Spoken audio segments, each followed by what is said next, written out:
ویډیو شروع کېدو نه مخکې زه تاسو ته دا ووایم چې زموږ دا ویډیو هرګز په چا پورې خندا نه ده بلکې دا ستاسو ته خندا دپاره ده. نو پلیز زموږ دا ویډیو په خپل زړه او یا په پیپړو مه اخلئ. په دې پارت کې دا جینۍ روډ کراس کوي او ارباسان یې په جیپ ووایي او دا جینۍ روډ کراس کولو نه مخکې خوا دېخوا هم وګوري او دته بیا هم جیپ نه ښکاري او د جیپ د لګېدو نه مخکې راپرېږي او دا جینۍ دا سامان دومره لرې ولي او چې کیمره نږدې نه وښیي نو دا سامان د ده په خوا کې پروت وي. دلته ارباز خان په دې کس ډزې کوي لږې سړی او د لګېدو ریاکشن جینۍ ورکوي او که تاسو دې لوګي ته خیال وکئ نو داسې ښکاري ته به وایي که زموږ پښتنو تنور لمبه کړی دی.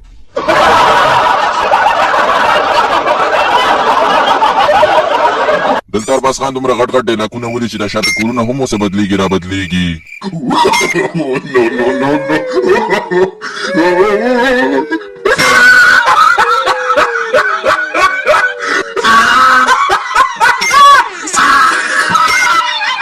دلته د جهانګیر خان او د ارباز خان جنګي او تومانچې هم اوسئ او بیا په لاسو جنګ کوي نو ولې دوی دا تومانچې هسې د شوق دپاره ګرځوي. دلته جهانګیر خان ارباز خان ته څوک ورکوي او د جهانګیر خان دا لاس دې دومره لرې دی او ارباز خان بیا هم د لګېدو ریاکشن ورکوي. دلته جهانګیر خان ارباز خان ته وایي چې ستا رول زموږ په قبضه کې دی او که موږ دې کس ته خیال وکړو نو دا خو ټول فلم کې موږ ته په نظر نه دی راغلی. او دلته جهانګیر خان ډز یې دوه کوي او دا کس لګي یو ډز.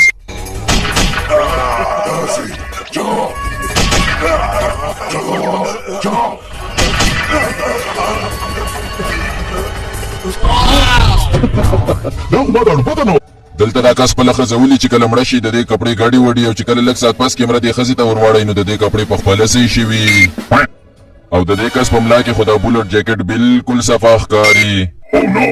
او آصف خان چې کله دا کس ولي نو ډز یې دوه کوي او دا کس لګي یو ډز. دلته جهانګیر خان دا کس په توره باندې خپې ته ووایي نو د ده کپړې مو نشلېږي او د خپې نه نوره اینم نه روځي او دویم ګزار دلته ورکوي او چې کله د کیمرې انګل چینج شي نو اینه خو د دې ځای نه راوتي. دا کس د دې کسانو نه خیر راغونډی او زما مطلب کلنګ راغونډی او چې د چا خوښه یې دله کلنګ ورکوي او چې د چا خوښه نه یې نو دله کلنګ نه ورکوي. ارباز خان چې کله دې کس له لته ورکوي نو د ده په اوږه باندې څادر پروت وي او چې کله له لته ورکوي نو د ده د اوږې نه څادر پرېوځي او چې د کیمرې انګل چینج شي د ده په اوږه خو بیا څادر پروت وي. دلته د جهانګیر خان او د ارباز خان جنګ یو بل ډېر زیات ووښي او دومره خلک ولاړ دي په دې کې یو کس هم خلاصي نه راځي او چې کله په یو بل پسې تومانچې راوباسي نو دا یو کس دې لاس ونیسي نو د ده لاس دلته وي او چې کله کیمره لرې نه وښیي نو د ده لاسونه دلته وي او په دې یو پارټ کې دومره غلطیانې نو په دې پارټ خو بونس جوړېږي. دلته دا کس د دې سرونو باندې دوپړی غږوي نو د دې د سرونو نه څه دارنګې اواز راځي. دا ولې تا خو د دې د سرونو نه دوپړی سازي کړي که دوپړی غږولو ته دې دونه زړه کېږي نو که چا د بالخانې نه ځان له راوړه. دوپړو غږولو شوقین یم خانه ستا د لاسه د ماشین چلولو په ځای د دوپړو د غږولو شم. ښه دومره زر دا خو زما لا پیلنۍ ویډیو ده ما خو درته لا څه ویلي هم نه دي. ارباز خان په دې پارټ کې دې کس له څوک ورکړي نو دا ډېرېک دلته راورسي او که مونږ دلته خیال وکړو نو دلته خو کسان ولاړ دي دا دلته څنګه راغلې. نوم مې خارښتي دی خو کار مې سمدستي دی. خو نه بالکل دروغ ولې چې پلار دلته تا له خړس درکړي او په اوچتېدو کې دې دومره ټایم واخیستو.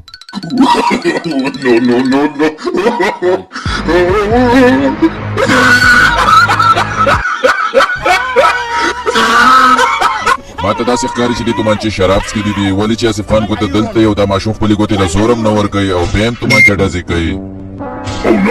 په دې پارټ کې دا کس ټوپک ولي او چې کله کیمره لرې نه وښیي نو ټوپک خو د ده په لاس کې نو ده خو ټوپک شاته ایښتی او په کار دا دی چې ټوپک دلته او یا دلته پرېوتی او نو ټوپک د ده لاس ته څنګه راغلی. لیدونه پس به ما ته ډېر ملګري په کمنټ کې دا وایي چې دا خو فلم دی په دې کې خو غلطیان یي او که تاسو زما په شان غلطۍ راایستی شئ نو تاسو ما ته په کمنټ کې دا ووایئ چې په دې پارټ کې څه غلطي ده.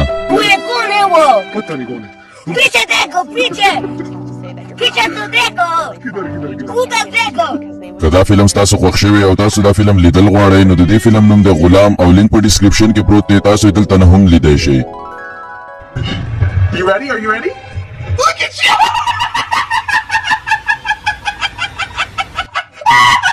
که دا ویډیو ستاسو لږه هم خوښه شوې نو پلیز زموږ دا ویډیو لایک کړئ چینل سبسکرایب کړئ او دا بیل بټن ګورئ ضروري ده دا ضرور دباو کړئ.